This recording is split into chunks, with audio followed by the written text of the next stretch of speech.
ಈ ಬೆಂಗಳೂರಿನಲ್ಲಿ ಮನುಷ್ಯನ ಜೀವನ ಹೇಗೆ ಅಂದ್ರೆ, ಅವನಿಗೆ ಇರೋದಕ್ಕೆ ಮನೆ ಇದ್ರೂ ಕೂಡ ಬಿಲ್ಡಿಂಗ್ ಮೇಲೆ ಬಿಲ್ಡಿಂಗ್ ಕಟ್ಟಬೇಕು ಅಂತ ಚಿಂತೆಲಿ ಕೊರಗ್ತಾ ಇರ್ತಾನೆ. ನಾವು ನಮ್ಮ ಮನೆಗಳಲ್ಲಿ ಕಿಟಕಿ ಬಾಗಿಲು ಓಪನ್ ಮಾಡಿದ್ರೆ ಧೂಳು ಬರುತ್ತೆ, ಶಬ್ದ ಬರುತ್ತೆ ಅಂತ ಕೊರಗೋ ನಾವುಗಳು.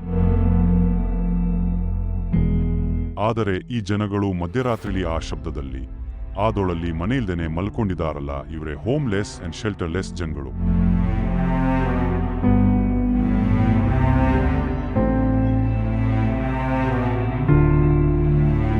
ಹಾಗಾದ್ರೆ ನಮ್ಮ ಬೆಂಗಳೂರು ಇಂಥ ನಿರಾಶ್ರಿತರಿಗೆ ಹೇಗೆ ಸಹಾಯ ಮಾಡುತ್ತದೆ?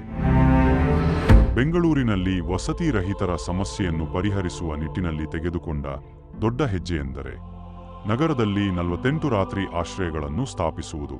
ಈ ಆಶ್ರಯಗಳಿಗೆ ಬೃಹತ್ ಬೆಂಗಳೂರು ಮಹಾನಗರ ಪಾಲಿಕೆಯಿಂದ ಹಣಕಾಸು ನೆರವು ದೊರೆಯುತ್ತಿದ್ದು ಹಲವಾರು ಸರ್ಕಾರೇತರ ಸಂಸ್ಥೆಗಳು ನಡೆಸುತ್ತಿವೆ. ಆದರೆ ಈ ಜನಗಳಿಗೆ ಈ ವಸತಿ ವ್ಯವಸ್ಥೆಯ ಬಗ್ಗೆ ಅರಿವೇ ಇರುವುದಿಲ್ಲ. ಇವರು ಲಕ್ಷ್ಮಿ, ಈ ಶೆಲ್ಟರ್ನ ಮ್ಯಾನೇಜರ್, ಇವರು ಈ ವಸತಿಯ ಸದುಪಯೋಗವನ್ನು ಪಡೆದುಕೊಳ್ಳಲು ಆಗಾಗ್ಗೆ ಸರ್ವೆ ಮಾಡ್ತಾ ಇರ್ತಾರೆ.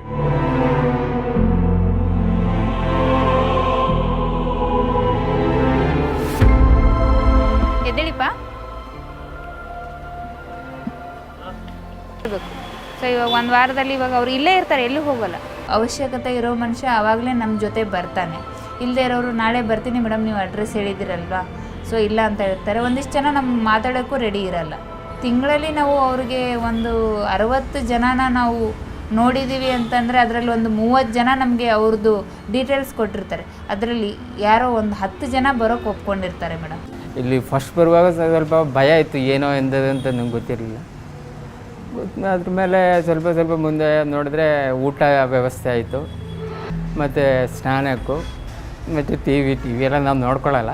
ಅಷ್ಟೇ ಇಲ್ಲಿ ಸ್ವಲ್ಪ ಟಿ ವಿ ಎಲ್ಲ, ಫ್ಯಾನ್ ಎಲ್ಲ ವ್ಯವಸ್ಥೆಗಳಿದ್ದಾವೆ.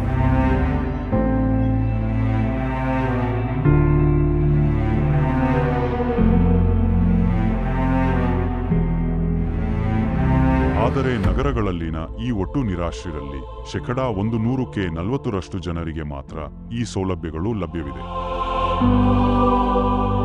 ತಜ್ಞರ ಪ್ರಕಾರ ನಗರದಲ್ಲಿ ಕನಿಷ್ಠ 100 ನಿರಾಶ್ರಿತ ಆಶ್ರಯಗಳು ಮತ್ತು ಮಹಿಳೆಯರಿಗೆ 5 ರಿಂದ 8 ಆಶ್ರಯಗಳು ಇನ್ನೂ ಬೇಕಾಗುತ್ತವೆ.